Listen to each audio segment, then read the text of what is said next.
This is Tiffany Rosier, the host of the Afros and Knives podcast. We use the Anchor podcasting app to create and distribute the show. Creating a podcast on Anchor is effortless. It allows you to record a high-quality podcast and distribute it everywhere, including Google Podcast and Apple Podcast. They distribute your podcast for you so it can be heard everywhere. You can easily make money from your podcast with no minimum listenership. No fancy equipment or podcasting experience is necessary, and it's 100% free. As long as you have a story to tell, Anchor is the platform to use. Share your story through audio using the Anchor app for Android, iPhone, or your desktop. Download the Anchor app or go to anchor.fm to get started today. Welcome back to the Afros and Knives podcast, the interview series featuring Black women working and leading in food and beverage, food media, food science, food justice, and hospitality. My name is Tiffany Rosier, and I am your host. In this episode, I chat with investor, serial entrepreneur, and the founder and CEO of award-winning premium whiskey brand, Uncle Nearest, Miss Fawn Weaver. If you are unfamiliar with the Uncle Nearest brand and its story, I encourage you to spend a little time visiting the Uncle Nearest website and then order a bottle when you're done exploring. If you're sitting on a bottle of this beautiful whiskey right now and it's in your house, I encourage you to pause this episode, pour yourself a glass, and then come back and listen to this conversation with Fawn. I guarantee it will motivate you, it will inspire you, it will challenge you. We are at the height of the holiday season, and most winter holidays are already happening. Cookbooks are a great last-minute gift, and they are excellent presents for the new year. For me, New Year's is my favorite holiday, and a gift exchange can remind people about their future goals. We are in for more of that shelter-in-place life, so there is so much more time to practice new cooking skills, to find new recipes, to connect with new cultures and new cuisines. So cookbooks are ideal. 10 Speed Press offered up some gorgeous gems this year. Vegetable Kingdom by Bryant Terry. If you haven't picked that up yet, definitely go get it. And be sure to check in to the Spotify playlist when you're cooking. In BB's Kitchen by Hawa Hassan and Julie Tershin. This cookbook, it goes beyond like incredible recipes and gorgeous flavors. It captures all the love and warmth of sitting in your grandmother's kitchen. It honors the rich culinary contributions of the women living in the 8 African countries that touch the Indian Ocean. And then there's Jubilee by Toni Tipton Martin, and that is a celebration of the unsung masters of American cooking and a collection of recipes from 2 centuries of African American cooking. This season of Afros and Knives is sponsored by 10 Speed Press and is made possible through the generous contributions of the Patreon community. So be sure to visit patreon.com/Afros and Knives to become a patron of the show and to give a monthly contribution to support the work. I am still raising funds for season 4, so thank you to Talenti and Black Food Folks for their generosity in awarding the show a $5,000 grant, which brings me to 60% of the $10,000 funding goal. Our funding currently sits at $6,810, so that's $6,810. So to make a pledge, you can visit the Afros and Knives website or make a donation directly through Venmo, PayPal, or the fundraising site gogetfunding.com/Afros and Knives. All of those links are available either on Instagram, on Facebook, or directly on the website, afrosandknives.com. And finally, this is the last episode of season 3. 2020 was an incredible, astonishing, heartbreaking, aggravating, frustrating, exasperating, and curious year. I want to take a moment to thank every listener and every supporter. I want to thank 10 Speed Press for being this season's sponsor and for this brilliant and beautiful community that continues to hold space for me and for this podcast. It is my honor to serve you and produce this show. I am humbled at your trust in me to hold these stories sacred, and I look forward to many more seasons as the guardian of this audio space. If you enjoy listening to the podcast as much as I enjoy making it, you can download, subscribe, leave a comment, or rate the show. Be sure to catch up on all 3 seasons. I am so excited about season 4 and the launch of the video channel, as well as a few other digital media projects that are in the works. The Afros and Knives podcast is really just the beginning. So don't forget to subscribe to the show. Those downloads and subscriptions and the comments and the rating of the show, all of those things really help the show get traction, for the audience to get bigger. So if you want to make sure that the women featured on this podcast, that people know about them, that people know about Fawn Weaver, and people know about Leanne Martin, and people know about Christopher Stewart, if you want to make sure people know about all these women, then be sure to boost the show's visibility by doing the things, liking and sharing and commenting and all that stuff. And then don't forget to subscribe to the newsletter so you can stay up to date on all of the new guests, all of the stuff coming up for season 4, the launch of the video channel, and then any other Afros and Knives news, as well as any of the new Afros and Knives merch. So thank you again, everybody. So much love to everyone. Please take care of yourselves this season and going forward. Make sure you are wearing a mask. Make sure you are washing your hands.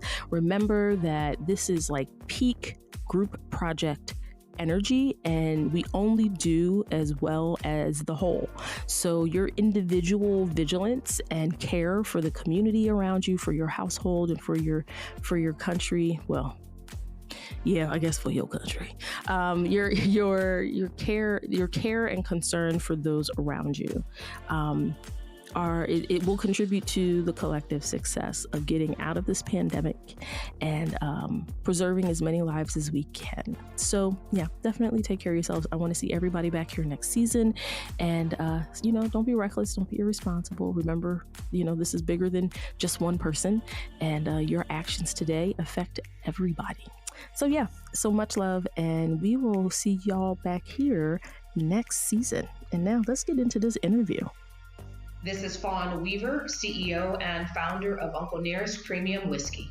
Well, Miss Fawn, thank you again for jumping in with us. I like my audience knows, they are well adept with the internet. They can Google your name and find a ton of information about who you are, your relationship to Uncle Nearest and the brand, and what you do. I am very intrigued, however, about your work as a writer. We have a lot of Black women who listen to the podcast, who are writers, who are food writers, who write, fiction and nonfiction. And that was probably the one thing that jumped out to me that was the most curious. I was like, okay, she was a writer. And now we're here. So I would love to hear the path that you took, because it sounded like reading all of the information. It sounded like you were kind of on a quest to just unearth the story, and then the story kind of took on a life of its own, and you just jumped into the stream and went where it took you. So I am super curious about what that bridge looked like for you, and then do you still see yourself or operate in the world as a writer? Do you still move through your day with that lens? So I have always had two lives that are parallel tracked. I never looked at them as being separate or together. So meaning I have been an entrepreneur for 26 years. Most people, if they Googled me and this is where I think people get a little confused, is if they Googled me early on in the story of Uncle Nearest and the telling of the brand, then all you would have seen about me was related to being a New York Times bestselling author, USA Today bestselling author, a TED speaker. But that's because to run companies from behind the scenes, to invest in other founders and their businesses, to run strategy, I didn't need a social media or online presence for that. That's something that I've always been able to do behind the scenes, which, by the way, is my preferred place to be. Uncle Nearest brought me forward because even though I hired a spokesperson, it was the second person I hired with this company was a spokesperson. And when the brand came forth, none of the press wanted to speak to the spokesperson. It's the only reason I came from behind the scenes. But that is not necessarily where I would have put myself. My team will tell you, I tell them on a regular basis that I keep hiring people so that I could go further and further into the background. so they can take this piece over because I really do love running strategy from behind the scenes. Mm, I am not one of those people who care to ever have my name in lights. People are always really surprised when they ask me a question on these interviews, which I've been getting this question a lot lately for whatever reason. What do you want your legacy to be? How do you want people to remember you? mm. And I genuinely don't care if people remember my name. Literally do Right. not care. I mean, there's like, I love Beyonce's song, I Was Here. That's important to her, though, Right. Right. right? For me, I am here means that I did work that helped other people while I was here. Mm, I did work that was meaningful. I did work that really helped to propel people. But I don't care if people know who propelled right. when I'm gone. Gotcha. I'm dead, y'all. You're right. I don't care. She's like, I'm And deceased. but It's cool. I'm deceased. I'm good. I have never had this, this love of having my name in lights or seeing people seeing my name and things of that nature. But I am a person who sets incredibly high goals Mm, and goes after them with complete abandon. And I think because of that, the success that I've achieved over my lifetime, people can confuse that with me caring about my name being carried on or in lights. And so I say all that to say the only reason why people think I was a writer that stumbled into business is because the only thing they knew about my background from online Google searches in the beginning was related to the marketing of my got books. you. Okay. Because I know it was funny because I jumped on to, I always kind of start my search on LinkedIn because I always like to see what people tell the world about what they do, or what they're, Oh, I like it's that. just kind of like, okay, so how do you, because we, as human beings, specifically living in this country, is that we like to equate our human life's value with the work we do or what we produce for the rest of the world, and learning how to kind of switch that off, or for me, not even switch it off, but integrate them. I'm more about what does your work say about who you are? And if I engage with what you do, what does that tell me about you? And so I don't think we need to necessarily separate our work from who we are. I think we need to understand it's an expression of who we are. So I usually jump on LinkedIn to look at that. And I saw, like, I'm like, oh, okay, author for 10 years. I'm like, okay, 10 years is an investment of time in the writing process. And so I love the fact that it's like, no, my life is layered. And I think one thing that I loved about the podcast is interviewing Black women specifically and helping people understand that there are layers to us. It's not, what you see is not always what you get. There's some depth there, and you should do a little bit more digging and ask a few more questions to really find out what we're doing. So for in that span of time, like, of course, writing a book is one thing, but obviously you are out here putting other things out into the world in order to help propel other people to put their purposes out in the world. So what is a project that people might not know about that you kind of were in the background of, that you are absolutely the most proud of, like the work that, because people not having to know who you are, knowing that you were connected to it is unimportant for you? What is something that you want, what work do you want people to connect you with at this point? I don't. That, it's really, let me tell you, I'm probably the worst person to interview on this kind of stuff because I'm such a friggin' enigma. I, like, there is nothing I've ever done. I don't look backwards like that. So there's nothing that I've ever done to me that has anything to do with who I am today because I'm Mm, constantly growing. I'm constantly setting bigger goals, bigger risks. yeah. It is, it's, even though right now we all joke about, Will Smith and then, him being entangled. But what I would always quote with Will Smith before, and have always been a huge fan of his philosophies and just different lyrics that he would have, because I thought, gosh, people think he's so goofy. But if you listen to his lyrics, this dude is really, really smart. And one of the things that he said in one of his lyrics years ago that I never forgot was, my level of success is based on my level of risk. And every bit of my life, you can connect one to the other. And so Mm, I am constantly increasing my risk, I love it. I much absolutely love it. much to my Please do. husband's much to my husband's fear at times. And when we met, so my husband and I will celebrate 17 years in a couple of months of marriage, and he Oh, is my wow. absolute favorite person in the world. If the whole world blows up and I just have him to hang out with and have coffee with and talk to and sip whiskey together, I'm good.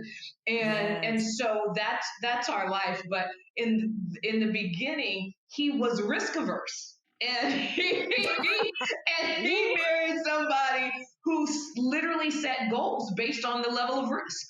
Ooh, I love it. And so now it's a lot of fun when I will come up with an idea, and before I run it by him, he's like, "Oh, babe, no way." But now he is completely out of the risk averse business. He's like, "That's insane. That sounds like something that should never work, which means you're going to be able to do it. Go for it." Of Like, course. Of course. I uh, love so this. so yeah, no, I am very much so forward, present moment, and forward Forward thinking. The thinking. I love past it. takes up very, very, very little space in my mind.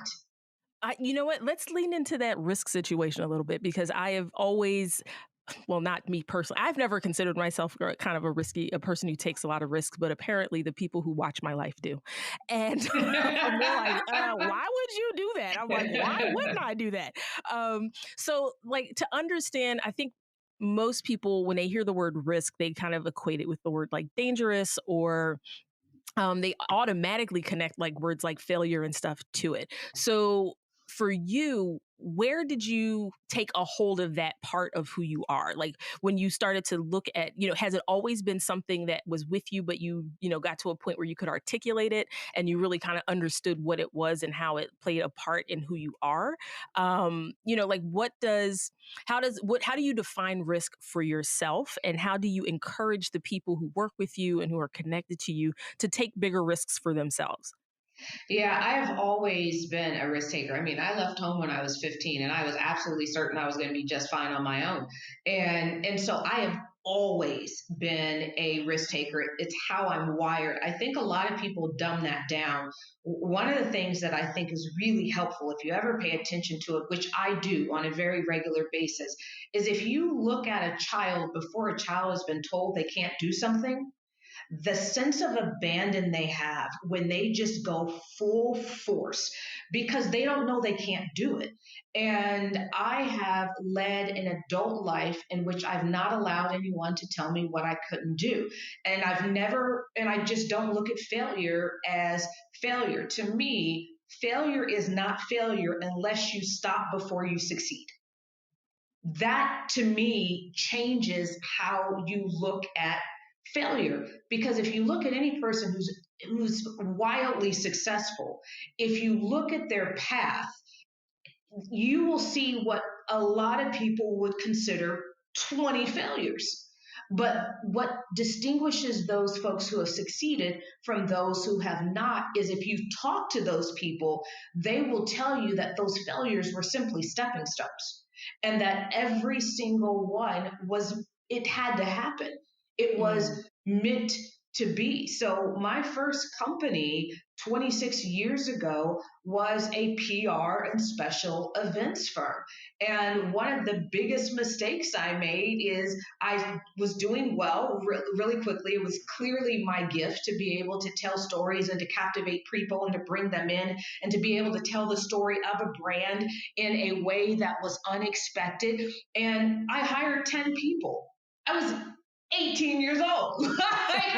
Yes. That's just dumb. And so I ran out of money very, very quickly. But here's the thing, I could look at that as a failure, except if you looked at how I've built the Uncle Nearest brand, which is on earned media. If you look at how I became a New York Times bestselling author, is on earned media. And Mm, so that wasn't a failure because every single aspect of the PR world I have carried through my career. And I could literally go through every single part of my journey through life that other people might look at as having been a failure, that I absolutely don't look at as a failure because I'm utilizing it now. I'm utilizing whatever gem, whatever learning came from that. I am utilizing it in the current moment. So I walk around with a bag full of gems that ooh, other I love people it. would have said were failures. Oh yeah, that's and for me, like redefining the even just giving it a giving it some new vocabulary, especially around the word failure. For me, it's always been about like, no, it's not a failure. It's an assessment of a method that didn't work, and then I take whatever did work in that, and then I move on to the next attempt, and that's all it is. It's just me going from one attempt to the next. Um, so in that respect, like when you're looking at the world right now, like you said, being present in the moment, what are things that are drawing your curiosity right now? What are the things that you are excited about for the future? Are there things you're looking at? Of course, 'cause, I mean, you sound like the type of person that's like, okay, I've done Uncle Nearest. We are moving forward, but there are some new things that have my attention, and I want to like explore those. So, are there things that you are excited about right now that are kind of outside of this space that you're looking to kind of plunge into in the Well, next? 2 minutes before this call, I was on the call with a really phenomenal rum brand that I told them I'll take your whole Series A and your whole Series B, and I will be a phone a friend. I don't have the time to be involved because my presence and my full focus is Uncle Nearest, Hmm. and but the thing that I think is different is yes, I move on to the next thing, but I think you do come to a place in your life where you realize that every single moment up until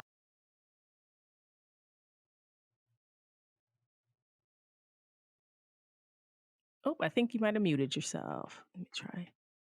oh, There you sorry. go. No, that's okay. Go ahead. Okay.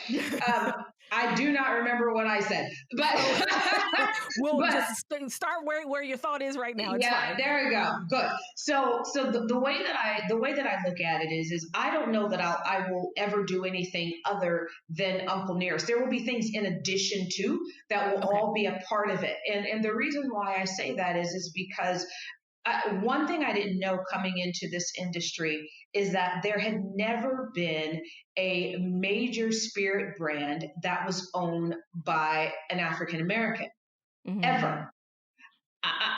That statement is to me still mind boggling that when you look at every single major American spirit brand, they are all white, male, owned, founded. That is just baffling. yeah. I mean, even the only one that is even uh, breaks that mold is the woman who started Buzzballs. And unless you're 18 years or 21 to 23, you don't even have an idea of what Buzzballs Oh, is. what that But is. she, It's right, true. but she sells millions of these things, and so she Mm, is legitimately a major spirit brand. And she's a white woman, and her I think her two sons and maybe her husband, they all started this brand together. But outside of that, if you go across not even just those in America, if you look at every major brand that of spirit that most people are familiar with, you can go through, look at your back bar if you have one at home, and name off all of your spirits. And I could tell you who those spirits are actually owned by, and I assure you they're white males, whether they are in France, like Diageo and Pernod Ricard, or if they are in America, or if they are in Germany, or if they, I mean, most people don't know that Patron was started by Paul Mitchell. What the hell? The I hair mean, guy. yes. Like the white hair guy Right. started Patron and then sold it for $4.9 billion.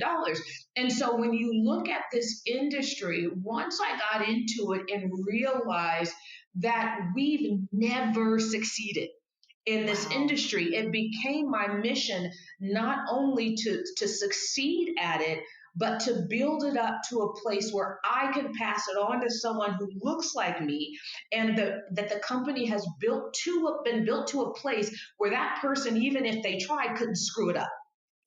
And that is something that white people have been doing generationally forever, is they have Yeah, built these things that, I mean, the Rockefeller kids were a mess, but they couldn't even screw it up. exactly. The Exactly. same with the Carnegie kids, same I with Lord mean, knows the Trump kids. oh, When you build it to a place where even the next generation, no matter how many bankruptcies they run it through, no matter how many things they do, right. I'm not calling out anybody. No, we will not name names, but we all know what's happening right now. but Yeah. when you look at how that has happened generationally with almost every race outside of our own, then it becomes very clear that we've got to figure out how to build and not sell. I don't know why we think we always have to sell. Oh, it's so true. It is so true. And I wanted to piggyback off of that point, a point you were making there about because you for me strike me as a strategist. And so when you're thinking through how to grow something so it's impenetrable, essentially you're building a moat and a fortress around it, so that no matter who comes in and manages to run this, they can't run it into the ground. They can't destroy it. It won't implode on itself. And so often, I don't know if the messaging is that we cannot build, and that we are left to selling, or that, because we are not necessarily encouraged to lean into our strategic brains. I think they're there. I've always, told people that I work with, I've had clients that I've done marketing for, and I always tell them to like lean into the strategist in your brain. That's the voice that needs to be speaking up the loudest right now, because you want to build something for the long term. You don't want to be the only person who ever has your hands on this particular brand or this particular idea or concept. So to encourage people to lean into that, like I have younger relatives, younger cousins that are, still in like grade school, and whenever they're presented with a problem or an issue, I kind of encourage the strategic thinking in them that comes naturally, in opposed to always leaning into like the creative space and always leaning into a way to kind of sell an idea, in opposed to understanding how an idea can run and how an idea can push forward. So I was looking at some of the work you've done in partnership with Jack Daniels, as far as like the organizations you're giving to, and the fact that Motlow State has this program now that exists for people to, to enter this space and enter this world. And, a big part of entrepreneurial thinking is thinking strategically. Where does this go? How can I protect it into the future? And, like my question would be, why, why do you believe culturally that we aren't necessarily encouraged to lean into strategies or to think strategically about what we build? Because I noticed, like, specifically when we started having to work from home, and, people wanted to all of a sudden be like entrepreneurs, and they were, selling online classes, and, building these brands and selling, custom made socks and oils and body lotions. And, there are people who are like, okay, my job's not secure, I need to lean into something else. And, a lot of these brands kind of came up you saw them hit like the internet, you saw them hit social media, and then all of a sudden they've disappeared or died or they've run out of steam. And I think a lot of it comes from this fact that we don't strategically think about how something goes into the future. Well, we don't And do business plans.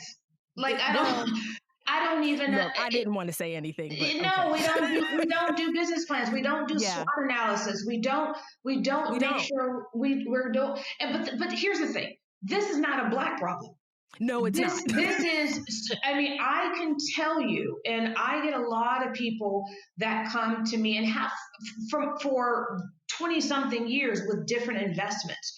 I can tell you in all of that time, I have seen maybe one solid business plan. Wow. And Wow. it is not a it is something, but specifically here's the challenge is that we are always looking for the external of why something isn't happening. So here is the Mm, difference is I'm always looking at the internal, at external circumstances to explain anything. I can't even tell you when I've looked at an external circumstance to explain something. And so the way that I look at things when I'm looking at the disparity between African Americans' ability to get capital and everyone else's, I can tell you I can outraise a white man in a minute, hands down, full confidence. I can walk into a room of investors and I can have a business that looks very similar to a person who is supposed to fit every demographic that supposedly gets that money. I'm going to walk out of there with that money. And I'll tell you the difference is that when I walk in, my business plan will be so buttoned up and I have absolute confidence that there is nothing that that man has that I do not have. And that confidence comes through in that pitch. I can tell you that for every black brand that I've ever helped, and I can tell you right now, I am assisting 8 different black brands that I am not invested in, nor do I plan on being invested in. I just want to help them to build a generational company. And mm. not one of them had a solid business plan when we began. Not one. And there's literally companies that do business plans and that's all they do. That's And all they so do. we have to get into a mindset of saying, okay, before I start the business, because if I put 2 years into something that fails and all of my life savings or whatever, yes, hiring one of these companies, it may be $10,000, $13,000 to do the business plan. And that is a lot, but it's a heck of a lot than what you're going to spend if you put money into a business that isn't well planned or strategized and you lose all of it. And Absolutely. so the first thing I lead people to when they come to me with a business idea is what's your business plan? Have you done your SWOT analysis? What is that threat? What is that opportunity? What does that look like? And most of the time I will get really wide eyes and people, trying to figure out what I'm talking to because the thought is, well, isn't it a great idea? Yes, Yeah, but but there's a world full of great ideas. The great question idea. isn't if it's a good idea. The Oh question my is goodness. can you execute on it not only with excellence but for the long term?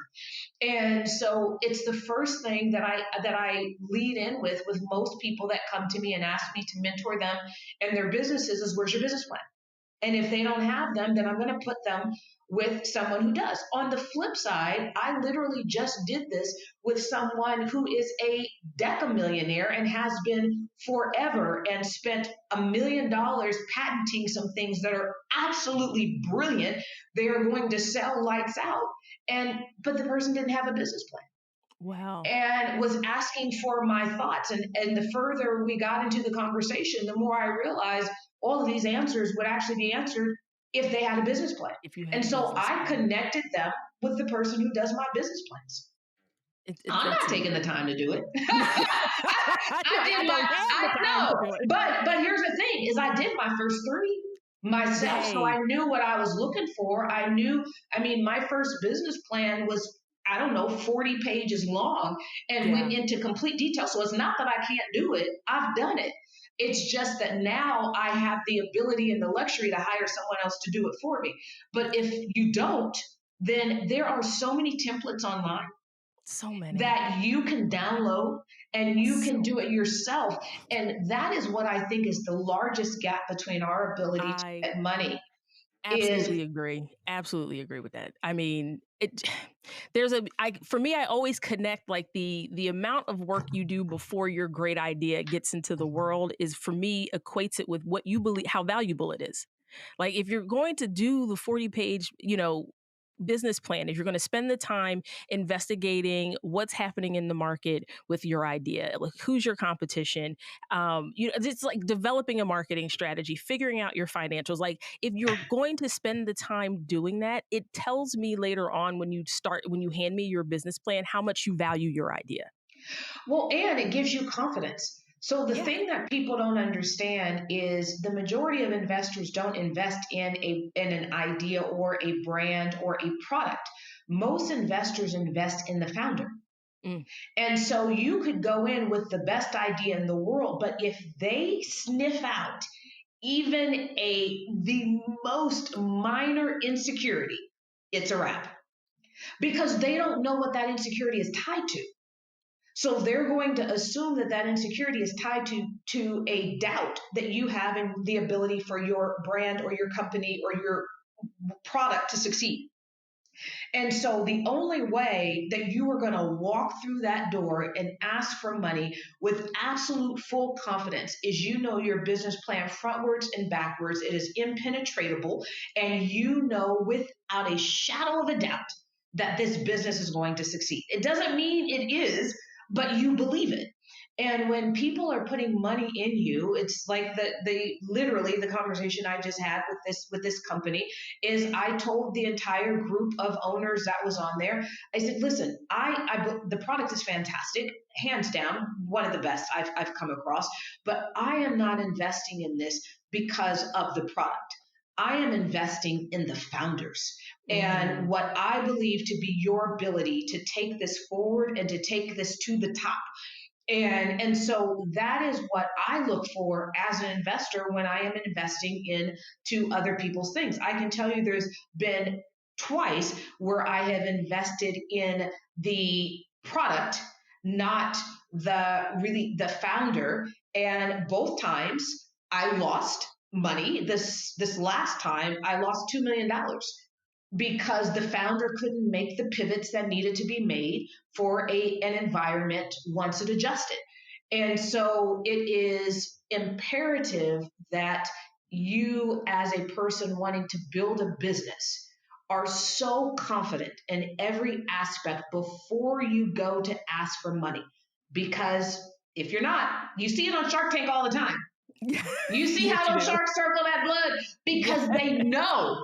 And all of a sudden, someone walks in and they're like, 10% for $1 million, and they're like, "We'll give you 300,000 for 30%." Why? Because they sensed the lack of confidence. Wow. Wow. Because I mean, I'm just soaking in all this wisdom. Of course, outside of like all of the years of experience and all of the relationships you have built, is there who is your person, like the person who you like lean on to poke holes in an idea, just to kind of give you the other side of the argument sometimes, or that person who, whenever you're kind of in a search for wisdom, to move to a new space or to take another step, do you have a tribe, do you have a single person you reach out to, and like how did you build that relationship? Yeah, you're speaking to the whole tribe. So, so again, I am the I'm tribe. probably I am the tribe. Here's here's the thing is I am I'm a huge fan of knowing your Myers Briggs, your particular personality, how you were wired when you came into the world. Yes. And I think that knowing your personality type is very helpful for helping you to understand how you need to navigate things, but also understanding if you do things different than the way that every book tells you to do it, right? You need to know if you should be leaning into that. Well, my personality type is INTJ. It's what Myers Briggs refers to as the mastermind. There is less Yes. than 0.05% 4%, I think, of the women in the world are INTJ. So what that means is the majority of the people that I speak to are not going to understand how I do what I do or why I do it the way that I do it. So I learned very early on I should not take time to explain it. Right. And so for me personally, and this doesn't mean that this is the way to do it. Me Right. personally, I get an idea, and before I have shared it with anyone, I have gone through the process of fully analyzing it, doing a SWOT analysis on it, poking as many holes in it as I possibly can. So I am the one who does the hole poking. Yes. And I've also done full business plans on ideas that I thought were going to be brilliant, did the SWOT analysis and realized that it could have been brilliant, but the threats were so great. So even Mm. though I spent a full month on a particular idea and may have my husband's running joke every time he sees my GoDaddy things is I literally have, I think at last count it was like over 1,000 URLs, and he always says, can't you let some of them go? And I'm like, I don't know what I might do with them 30 years from now. So no, because if Right. once they're gone, they're gone. And so it's so absolutely absurd. But there are certain ones in there that I did a SWOT analysis on maybe 10 years ago and determined it was either the wrong climate or the wrong time or the amount of effort that it would take in order to do it would exceed the potential of the success relative to it at that time. But it doesn't mean I won't come back to it 10 years later. It doesn't mean I won't. So I spend so much time poking holes in my own ideas that by the time I ever take it to anyone Yeah. else, it's very, very rare for someone to go, I don't think that's a good idea. Mm. Because I spent so much time poking Right. holes that what I'm taking to people is pretty solid. But if Yeah. I, after I have poked a lot of holes, the person who I'll take it to is my husband. His advice, Mm. I trust more than anybody else in the world, hands down. Nobody comes close. And for those who are married or have life partners, one of the things that I think that people really don't take advantage of is you have a built-in advantage. So sorry for any single person listening to this. My apologies. This piece ain't for you because this is going to be depressing. However, you have hope. At some point in life, you'll have a life partner. But for right at this moment, this is really those who already have a life partner. Is if you can not spend time arguing or not speaking to one another or being offended by how someone said something or did something or whatever else, if you don't spend energy that way and you take all of your collective energy and you push it forward toward a specific goal, you are going to get there not only twice as fast but using less effort. It's like if you've ever seen people who run a marathon, and if that marathon has an option to run it as a relay, right? So you've got all these people that are running, and you have some people that are running all 26.1, and then you have Mm. some that are doing it as a duo, each run, or 26.2, and then you have some doing it as a duo as 13.1 and 13.1. But guess what? They both get that same medal. And so that to Mm. me Yeah. is Yeah. marriage. That is a life partnership. It's a relay. When I'm tired, my dude picks up that baton and he's gone. And when he's tired, I pick it up and we just keep tossing it back and forth to one another. So a huge amount of the success in my life is because I recognized that I could get further if my life partner was truly my partner, if we Yeah. were always moving in the same direction. And most of I the love time it. when I see Yeah. And couples, they're moving in two different directions, and that takes up energy. I was just about to say, it's like most people are going in two different ways, two different paths, Mhm. and taking two different directions. And you're like, Mhm. so you could burn less energy if you were headed in the same direction together. 100%. Um, yeah, Wow. Well, two things because I want to be sensitive of your time. First, I did my Myers Briggs probably over a decade ago, and I usually do it once every couple of years just to see if there's any shifts and that kind of thing.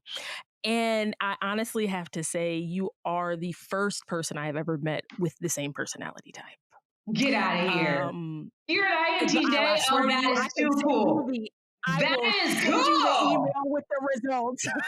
I was like, I when you sent love the letters, it. I was like, oh my God, are you serious? And I it's funny love because it. I've never heard anyone articulate like how I process things that I do and like ideas the way you have. Like most times I try to explain it to other people, and because they don't share the same personality type, at some point either their eyes glaze over or they have 9 million questions and I'm like, I can't help you with that answer because I don't think that way. But yes, I am like completely blown away. So I'm gonna probably like leave this interview and be in my feelings for a minute. But it's just like, wow. Wow, because when I read the results and I found out like how rare it was, specifically in women, around the world, I was just like, well, I'm just gonna never meet nobody else like me. Okay, no problem.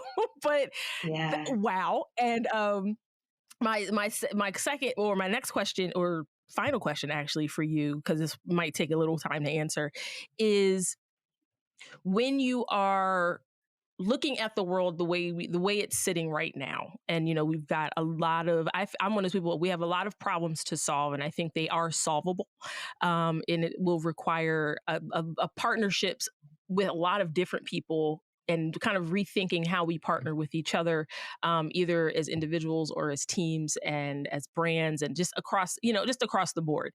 From where you sit right now, what is, I guess, first, what's your assessment?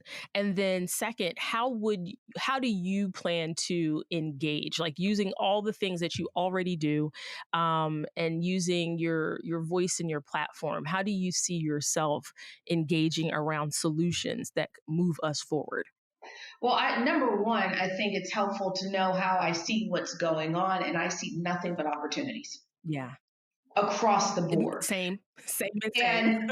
And so the thing is that at the very same time that you have people that are completely in their feelings and they see nothing but terrible all around them, you have people in this, literally in this current environment, going from rags to riches. 100%. And I am seeing it everywhere because there are so many people distracted that the focused people are eating everybody's lunch. And so, the way that I've explained during this period of time, for instance, of coronavirus, and in our industry has been hit hard, meaning the craft distilling industry. The big guys, are doing fine because people began buying alcohol like crazy, but they were gravitating to those brands that are well known. Well, what that did is that really left sort of the craft distilleries, the craft distilling industry sort of out on the side, just dropping by double digits. Well, we're in the ninth quarter in a row of triple digit gains, over 100%. Same time last year, ninth quarter in a row. And a part of that is that the only way I can describe it is there are so many brands that are out there. They require so much shelf space, and there's only so much shelf space. So you go into a store, a retailer, or if you go into a restaurant, there's the back bar. Well, they can only showcase less than 1% of the spirits that are really available. So how do you get that shelf space? So there's always this fighting for shelf space. And so we've had to do a lot of pushing for shelf space over the 3.5 years that Uncle Nearest has been around. But what's been interesting during this period of time of coronavirus, the only way I can describe it is it's like two teams at the line of scrimmage, and we hiked the ball and the entire defensive line parted. And we have been I running literally was unopposed about to, because touchdowns when we first nonstop started, like, since coronavirus began. I went from And the Arizona only to way I can Boston because I did some explain work it with is America's everybody Test left the Kitchen, and field. then I went from Boston to Philly They because I had literally threw in intended the towel. to start some work there, and then ended up in Harlem, and so where I am now. And when we first were like, "Hey, the city's going to kind of lock down. We need to like quarantine and like stay, shelter in place." And I was listening and watching, like, a lot of people were, they were lamenting about having to work from home, or, I've lost my job, or there was just a lot of that. And my first gut reaction was, there's so many opportunities right now that So first many. you're getting an opportunity to stop and pause and think and evaluate and critically think about what's actually going on, and then look at the field of opportunity and then take your pick, decide what you're prepared to commit to and throw some energy at, and then like run like hell towards it. And what I noticed was the same thing. It's like everyone just kind of left the field. And I'm like, okay, well, I don't Well, want. I mean, there's 15 opportunities. I'm only one person. I'm gonna try to take at least half of these, but I just yes, like, it's what do you? be the if we could, as a collective group of people, we're 13.9% of the population. We have an opportunity right now if we will focus to really make strides that we have never made in every generation that has come before us. You literally have people, you have investors that are dying to get a solid business plan from a Black owned founder.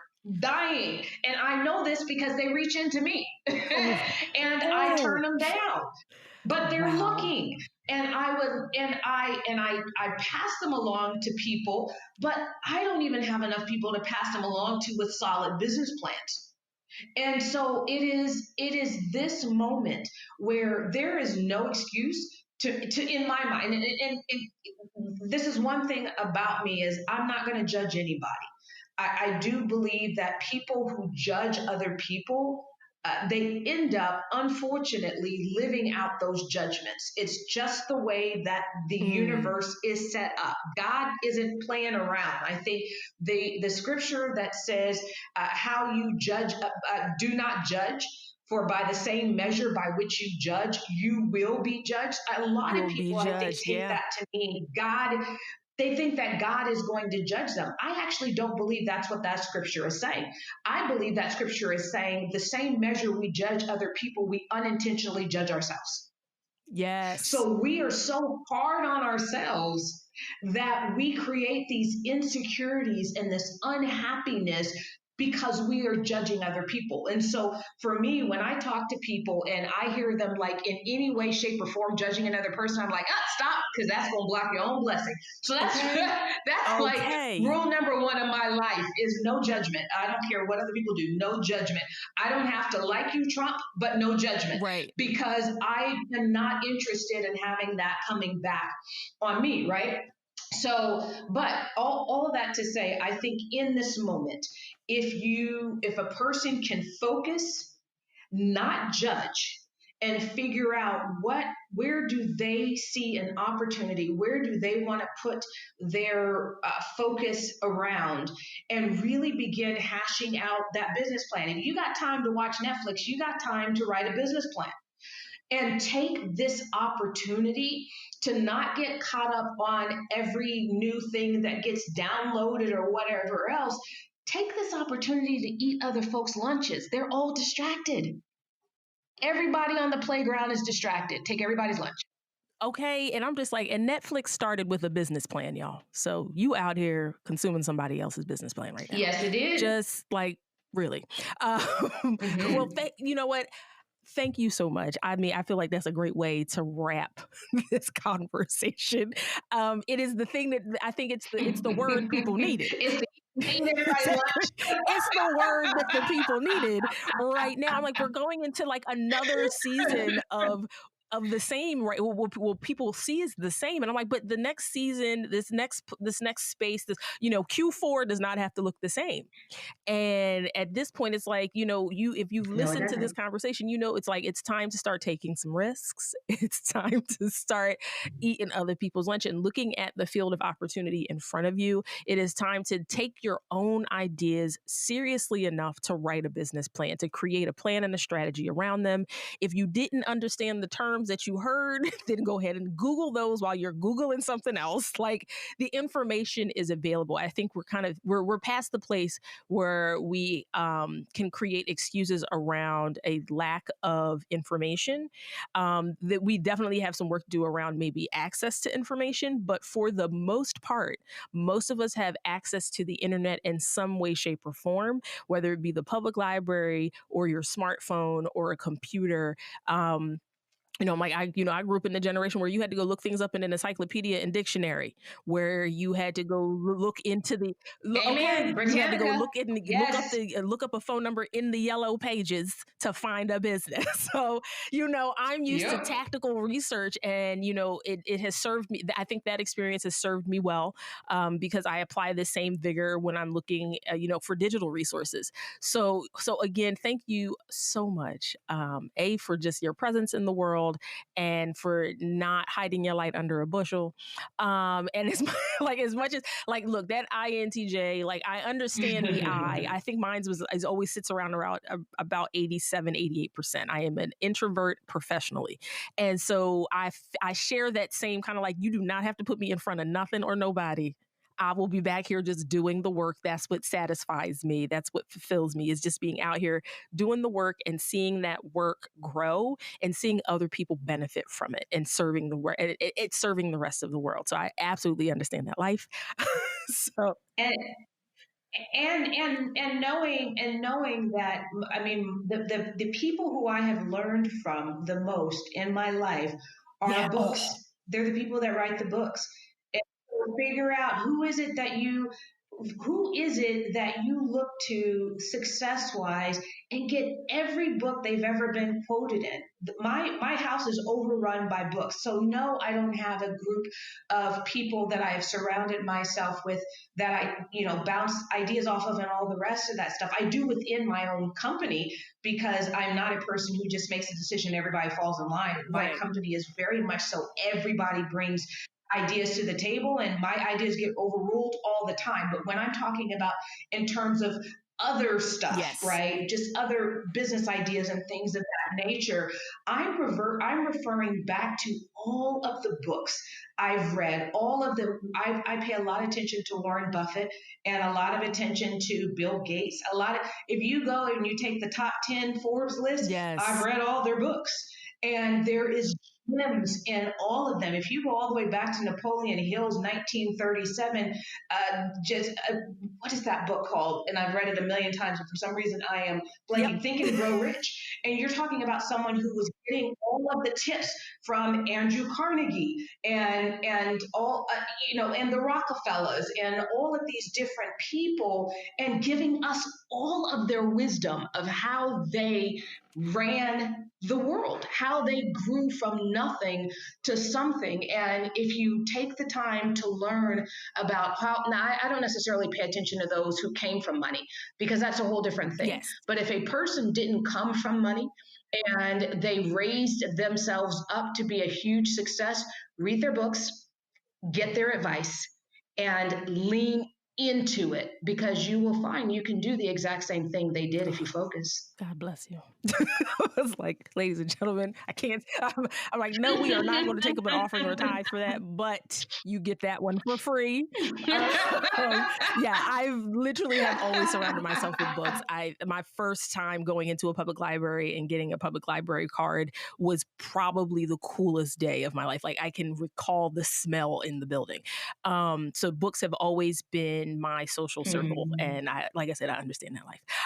So thank you again. Like I said, the people can find out about Uncle Nearest on the internets, on the interwebs. It's all over the place. You guys can follow Uncle Nearest on Instagram. Like the work is out there. But I appreciate you allowing me to like just, pick your brain and look at your life through a different lens. I know, I told people, I'm like, she does a lot of press, y'all. She does a lot of interviews. She probably talks about the brand quite a bit. And I want to know more about who she is and like, what her life looks like and how it's transpired and unfolded. So thank you so much for just giving me permission to enter your space a little bit.